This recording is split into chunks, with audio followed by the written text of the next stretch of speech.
नमस्कार बंधुरा आशा करी सबाई खूब भालो आछो। शुभमिता ब्लगे सबाइके स्वागत जानाई। आज के तुम्हादेर साथे शेयर करब सम्पूर्ण निरामिष 5 फोड़न दिए लाउएर एक दुर्दान्त रेसिपि। लाउएर এই রেসিপিটা गरम भात হোক বা রুটি পরোটা যে কোনো কিছুর সাথে ভীষণ ভালো লাগে। অল্প তেল মশলা দিয়ে এই রেসিপি স্বাদে গন্ধে ভরপুর। তোমাদের কাছে আমার একটাই অনুরোধ রইল, বাড়িতে অবশ্যই একবার হলেও লাউয়ের এই রেসিপিটা বানিয়ে দেখো। আশা করছি রেসিপিটা তোমাদের ভীষণ পছন্দ হবে আর রেসিপিটা তোমরা বারবার বানাবে। রেসিপিটা কেউ স্কিপ করো না, স্কিপ করলে কিন্তু আমি কি পদ্ধতিতে রেসিপিটা বানালাম বা কী মশলার অ্যাড করলাম সেটা তোমরা মিস করে যাবে। তখন হয়তো রেসিপিটা খেতে এতটা ভালো হবে না। তাহলে চলো বন্ধুরা আজকের রেসিপিটা দেখে নেওয়া যাক।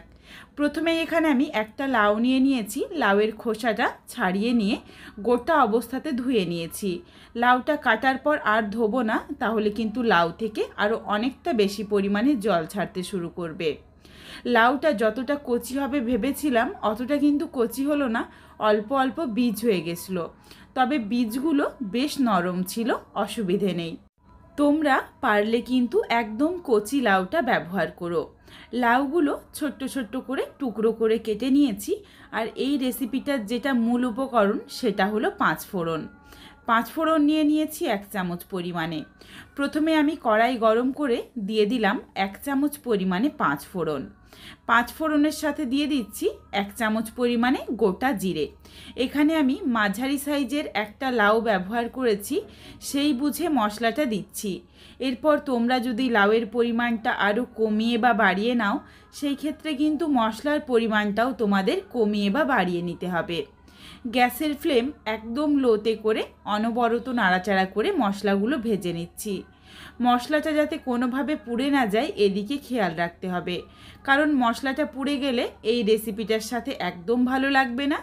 সুন্দর যে একটা মিষ্টি গন্ধ মশলাটা সেটা নষ্ট হয়ে যাবে।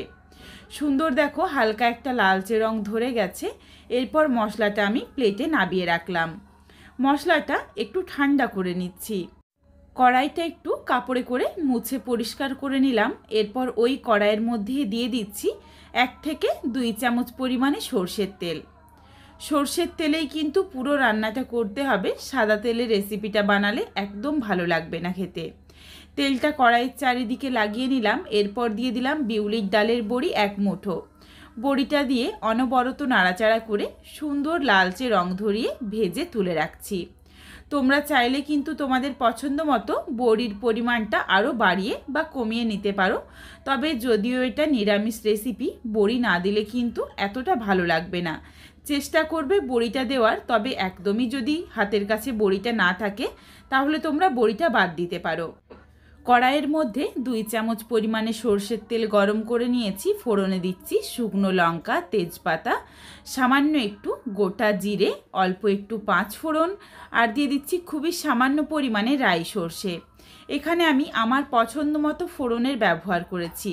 তোমরা চাইলে কিন্তু এখানে কালো জিরে দিতে পারো বা তোমাদের পছন্দ মতো আরও যে কোনো ফোড়ন অ্যাড করতে পারো।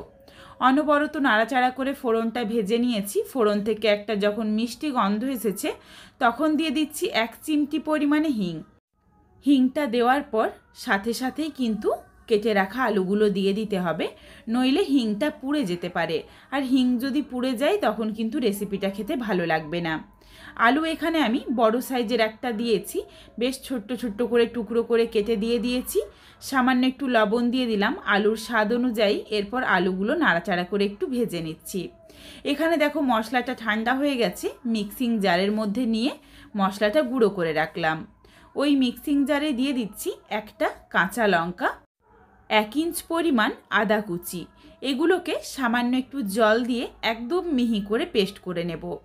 তোমরা যদি বাটাবাটির ঝামেলা ছাড়া রেসিপিটা বানাতে চাও তখন কিন্তু এই আদা আর কাঁচা লঙ্কা বাটাটা বাদ দিতে পারো। বাকি সমস্ত প্রসেস একই রকম রেখেও রান্নাটা করে নিতে পারো। আলুটা দেখো বেশ লাল লাল করে ভেজে নিয়েছি। এরপর দিয়ে দিলাম ঝালের পরিমাণ অনুযায়ী লঙ্কার গুঁড়ো আর সামান্য একটু দিয়েছি হলুদের গুঁড়ো। লঙ্কার গুঁড়োটা খুবই অল্প পরিমাণে দিয়েছি, তার কারণ একটা শুকনো লঙ্কা ফোড়নে দিয়েছি আর একটা কাঁচা লঙ্কা বেটে নিয়েছি, যদিও বা কাঁচা লঙ্কাটা তেমন একটা ঝাল নেই। নাড়াচাড়া করে মশলাটা কষিয়ে নিয়ে দিয়ে দিলাম ভিজিয়ে রাখা হাফ কাপ পরিমাণে ছোলার ডাল। ছোলার ডালটা দিয়ে এরপর নাড়াচাড়া করে একটু মিশিয়ে নিচ্ছি। আলুটা কিন্তু গ্যাসের ফ্লেম মিডিয়াম টু হাইতে করে প্রায় 1 থেকে 2 মিনিট সময় নিয়ে একটু নাড়াচাড়া করে ভেজে নিয়েছিলাম। বেশি ভাজা বা কষানোর দরকার নেই। এরপর কিন্তু মশলা কষাতে কষাতে আলুটাও কষানো হয়ে যাবে। এরপর দেখো ছোলার ডাল, আলু আর মশলা খুব ভালোভাবে কষিয়ে নিয়েছি, সুন্দর একটা গন্ধ এসেছে। এরপর এই সময় দিয়ে দিচ্ছি কেটে রাখা লাউ। খুব ভালোভাবে মশলা বা আলু ছোলার ডালটা একটু ভেজে নিয়ে লাউটা দিও, তাহলে রেসিপিটা খেতে ভালো লাগবে। লাউটা দেওয়ার সাথে সাথেই কিন্তু জল ছাড়তে শুরু করবে, তখন আর মশলা ভালোভাবে কষানো হবে না।